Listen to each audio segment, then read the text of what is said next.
3 лица загина, од кои еден маж и 2 жени, кога автобус на струшкиот превозник Евробус се преврте утрово во 1 часот и 45 минути на 10 километри од Лесковац во Србија. Македонското МНР соопшти дека 2 жртви се на 68 годишна возраст, мажот од село Бучин Крушевско, а жената од Кочани. Кај третата жртва не се пронајдени лични документи и таа засега останува неидентификувана. Уште 4 патници кои претпладнево беа во животна опасност, сега се чувствуваат подобро и се наоѓаат во клиничкиот центар во Ниш, додека останатите 28 со полесни повреди се згрижени во општата болница во Лесковец. На многумина од патниците им биле направени итни операции. Меѓу патниците имало и 1,5 годишно бебе и 9 годишно дете, но тие се во добра состојба.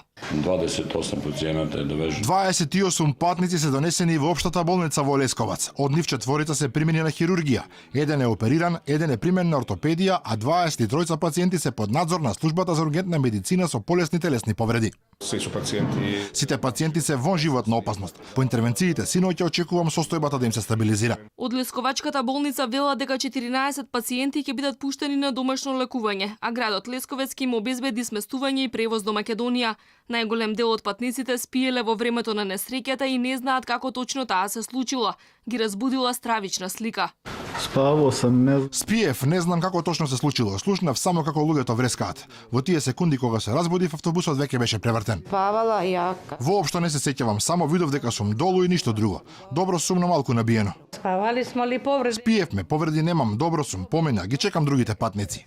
Несреќата се случила кога автобусот кој се обраќал на релација Битола-Виена излетал од патот, ја пробил заштитната ограда и се превртал на лизгавиот коловоз кај клучката Печењевци во близина на Лесковец. Сопственикот на компанијата вели дека возилото било технички исправно и дека според возачот до несреќата дошло кога тој се обидел да избегне друго возило. Од Прилепската автобуска станица вела дека 11 патници се качиле од овој град. Возачите биле искусни и автобусот тргнал во предвидениот термин.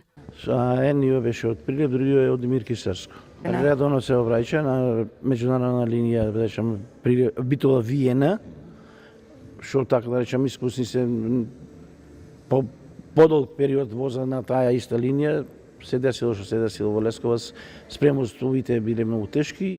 Министерот за здравство Венко Филипче заедно со представник на владата и амбасадата во Белград веќе се упатиле кон местото на несреќата. Истрагата допрва ќе ги утврдува причините за несреќата која се случи во услови на снежно невреме, па се претпоставува дека лизгавиот коловоз е можниот причинител за превртувањето на автобусот.